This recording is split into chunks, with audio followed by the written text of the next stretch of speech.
This one's getting off to a great start.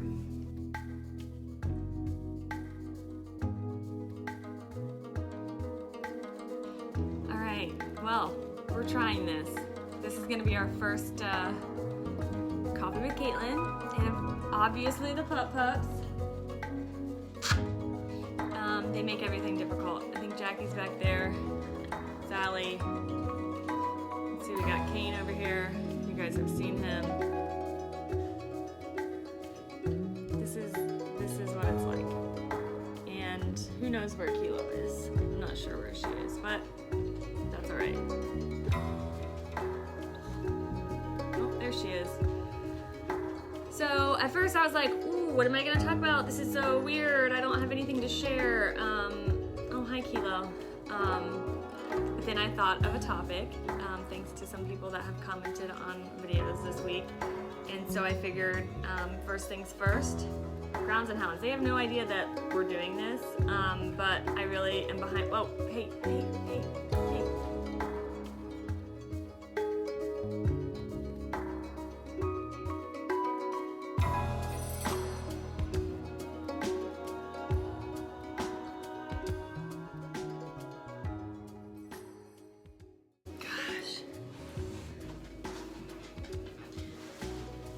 I know that he wants to be a part of everything. Okay, so Grounds and Hounds, they donate 20% of their profits to rescues and shelters, nonprofits, anything that is related to saving dogs and helping adopt dogs out. They have amazing coffee, so I figured that they could kind of be our unofficial, they have actually no idea, sponsor of our coffee with KATELYN's. So if you haven't had any, I will put a link in the comments, and it has a 15% off code that you guys can get your own Grounds and Hounds coffee. My personal favorite is the light roasted morning walk if you need a little pep in your step. And we're also gonna probably do some decaf ones as well, because let's be honest, I'm not gonna have my ish together and do everything for morning videos. Are you tired? So anyway, the thing that I wanted to talk about today was how so many people think that they need to tell me that when I have kids, my view of the dogs is gonna change. Do you need to get more comfortable? Am I in your way? That, hey, you're not getting on the table. That I'm not gonna love my dogs as much as I love my human kids, and that's very frustrating. I try to not let other people's opinions and thoughts sway me one way or the other, but the idea that there's only, a certain amount of love, and that it has to be divided up among the things that you choose to give love to, I think that that's absurd. And a lot of times when people ask, like, well, how did you have time and enough love for all of the dogs? Like, each time we've gotten another dog, the amount of love that I have has grown, and I've not had to take love away from another animal in order to give it to a newer one. Sure, I have to prioritize my time differently, and that's just the reality of any changing routine, is that you have to learn how to adjust and do things differently. Candy butt, what are you doing?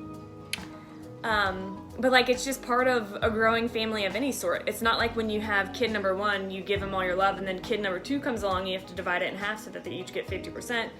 They both individually get 100% of your love.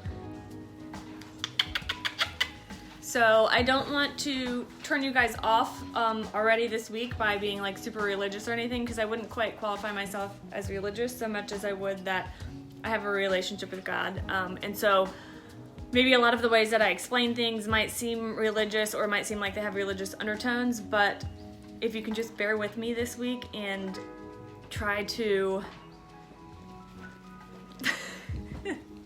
just listen anyway, be a little open-minded this week, see maybe if you can learn something, who knows.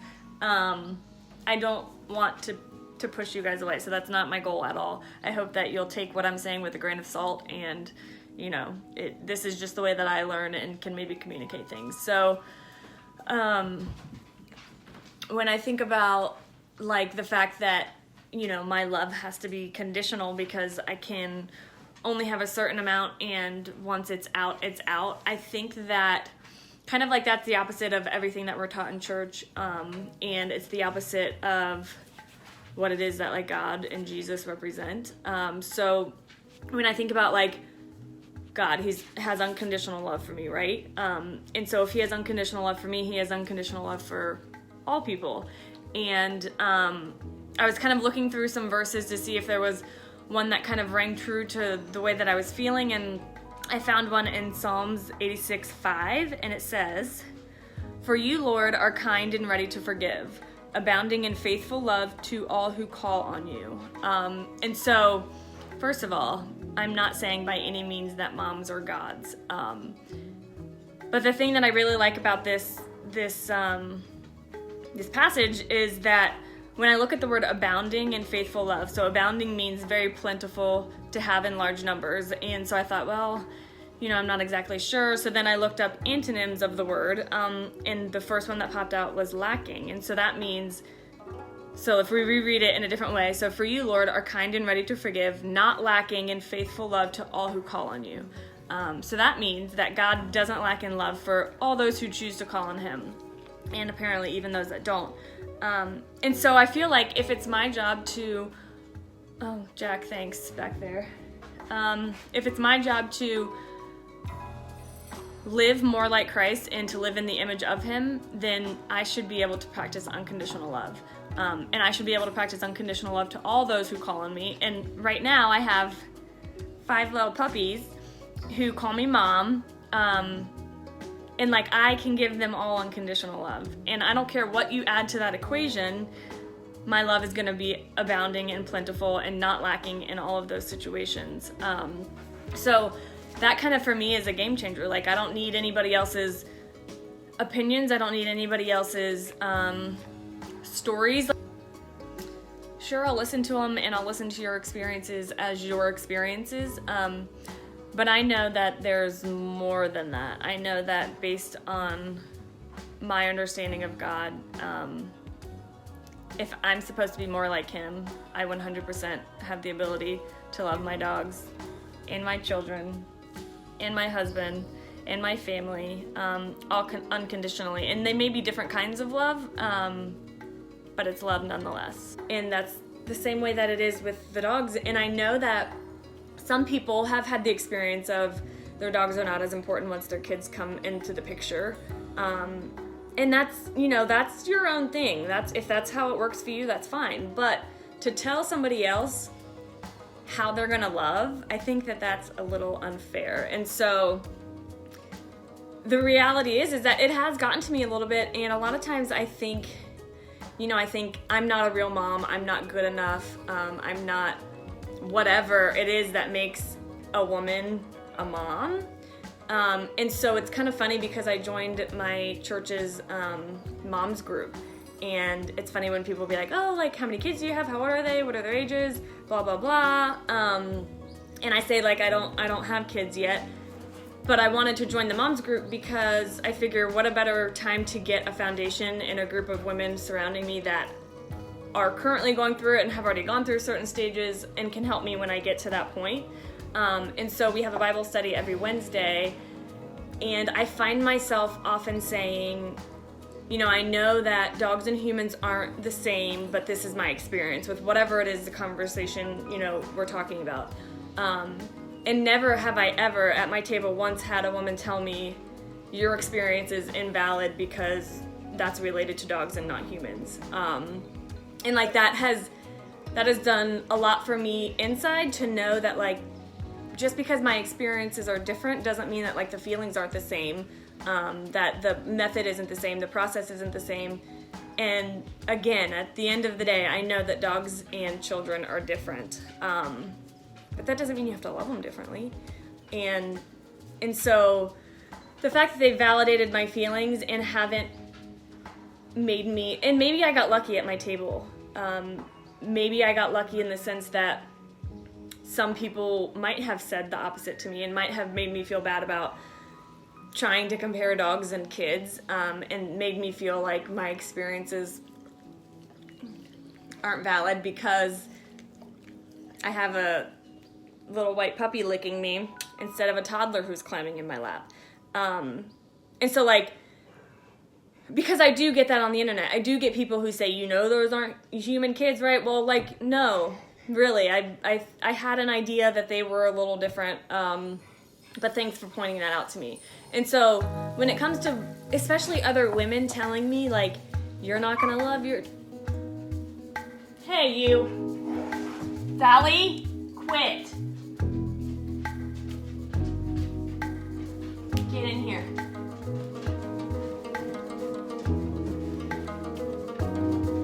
Kilo, leave it. Kane, leave it.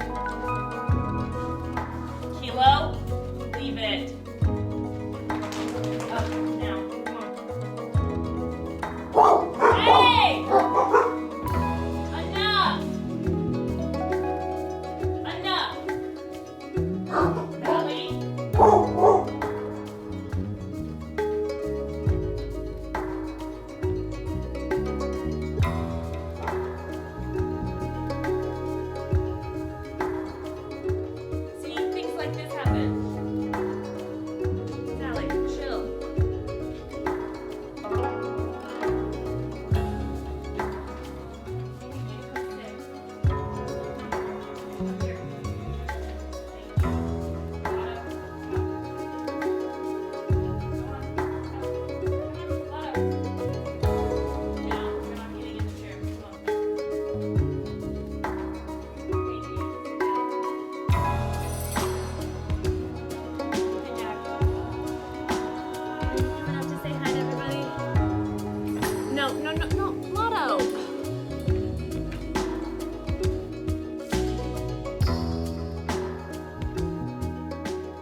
This is gonna be a great first video vlog, don't you guys think? This is the reality of having 5 dogs. Chaos, constantly.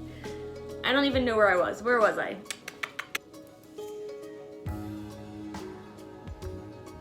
So, what I always wonder is, like, why do people feel the need to constantly, and maybe they don't even know they're doing this. Maybe they have no idea that the way that they are phrasing something or sharing their own experience is not helpful.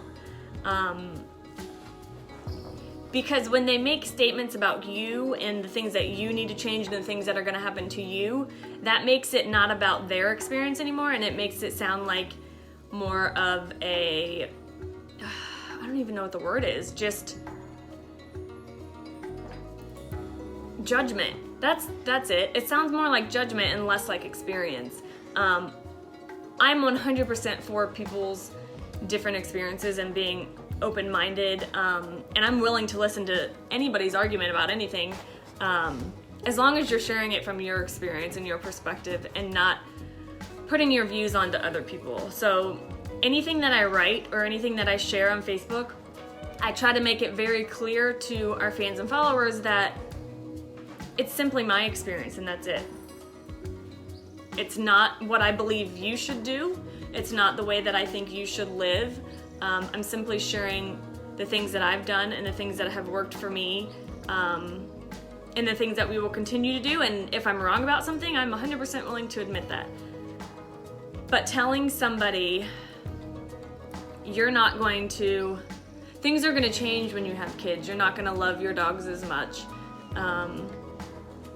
To me, that sounds like what I hear or what I read when I actually see these things is, I don't believe in you. You can't possibly achieve something that I haven't achieved. Okay, buddy. You're not good enough to do that. And so when I read those things and it hurts my feelings, I kind of try to take a step back and think about where it is that they're sharing from. 99% of the time, people, especially people that know me, aren't sharing it from a malicious place. Some people on the internet are 100% trolls and all they care about is destroying somebody's day. And I get plenty of those. Enough so that I had to talk to my pastor about, how do I deal with these? Like, it's hurting my feelings and it's starting to eat my lunch and it consumes me all day long. And when I read these things, I want to just, write back and destroy these people. And he said something that stuck with me, and he said that when you have a platform this big, you eventually have to get the heart of a dove and the skin of a rhino, and well, boy, does that make sense. And what I found for me is that the more nicely I respond to these trolls, the better the exchange is. And a lot of times they'll respond back with, you know, they think it's funny or whatever, and then it becomes not necessarily a negative interaction, but a positive one.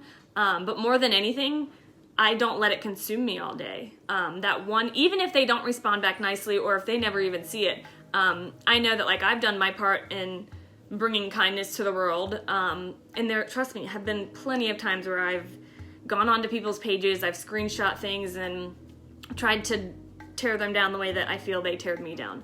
But that doesn't make me feel good. And so a lot of my, you're a mess. A lot of my posts are about education at the end of the day, and like, so I try to be transparent with people about how things work for me. So when I read these posts, especially when we're currently trying to get pregnant and I'm having, I wouldn't even say a hard time, we've been trying 6 months, you know, and my doctor told me I won't see you for anything infertility related until it's been, you've tried for at least 12 months. So we've got still another 6 months to go. We know that I can get pregnant, which is good, because that's half the battle apparently. So I'm super hopeful. But during this time, I'm especially sensitive to the comments that are related to having kids and stuff like that. So, you know, I just want people to know that yes, things may change when we have kids, and routines may change, and priorities may change. Not that the dogs aren't going to be a priority, because they still will be. You know, I find that what you devote time and attention to, that's what your priority is. So if I have to cut back on Facebook, or if I have to cut back on something else in order to take care of humans and dogs, then that's what I'll have to do. Oh goodness.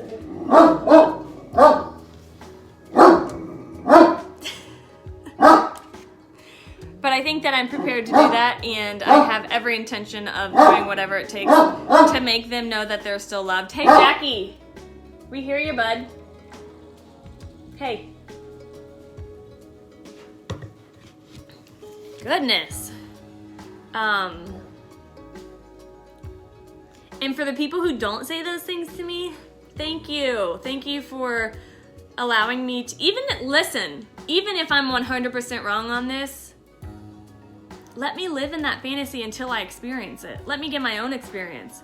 Don't put your experiences onto me and jade me before I'm even there. I'm sure it's gonna be hard. I don't think that I'm Superwoman. My shirt's not even ironed because I'm not Superwoman and I don't do everything right. I may have a halfway decently cleaned house with 5 dogs, but I don't claim to think that I know everything. And so I guess my whole point to all of this is to, and we hear it all the time, think before you speak, and that's not even it. More than that, it's when you're sharing something with somebody else, share your experience. Don't generalize things. Don't try to make things seem that your way is the only way. And just let us live.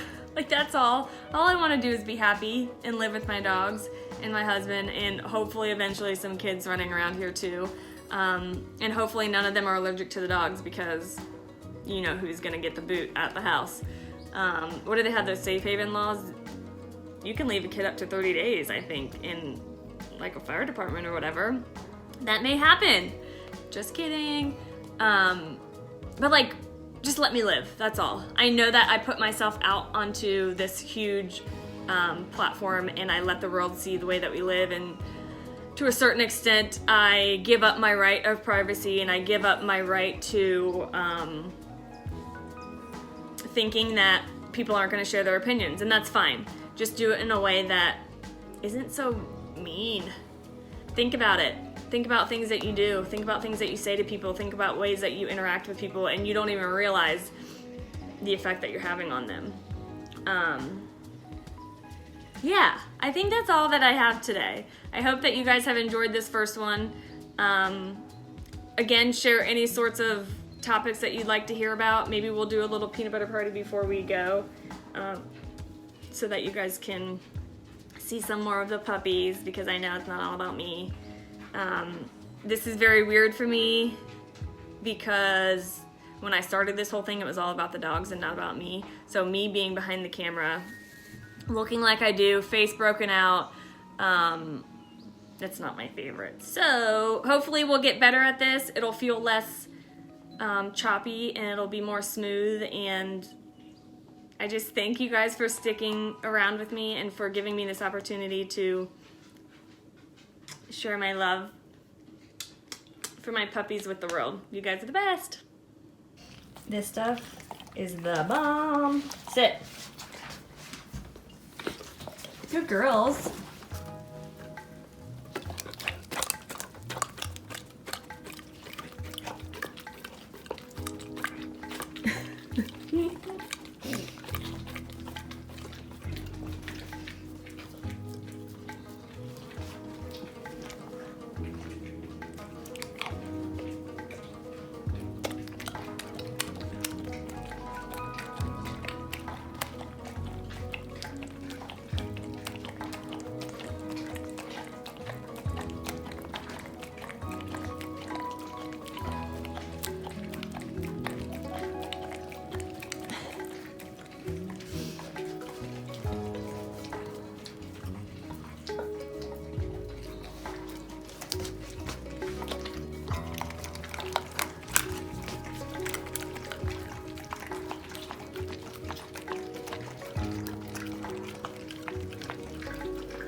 They love this so much.